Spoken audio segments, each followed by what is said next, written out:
বিবাহ পরবর্তীতে যৌন সম্পর্কে স্বামী যদি জোরপূর্বক কিছু করে সেটাকে ধর্ষণ হিসেবে গণ্য করা হবে।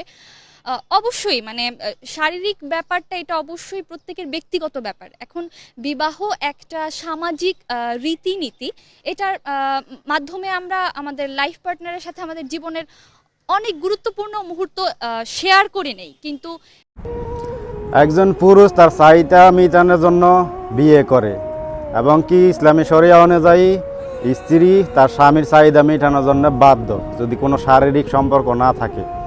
আর তোর চিন্তাধারা হইল স্বামী যদি ইচ্ছাকৃতভাবে বা স্ত্রীর ইচ্ছা না থাকে তা এটা দর্শন হইব। তোর মতন নারী যেগুলো আছে না এগুলা কোনো দিন বিয়া করিস না। যখন তোর চাহিদা মনে হইব টাকার বিনিময়ে গিয়া মানুষের সাথে রাত কাটাবি। আর তোরা নাস্তিক বলবো না আস্তিক বলবো সেটা চিন্তাধারা পাবলিকের উপর চাইরা দিলা। তোদের মতন বেশ্যাদের কারণে আজ সমাজ নষ্ট হইতেছে।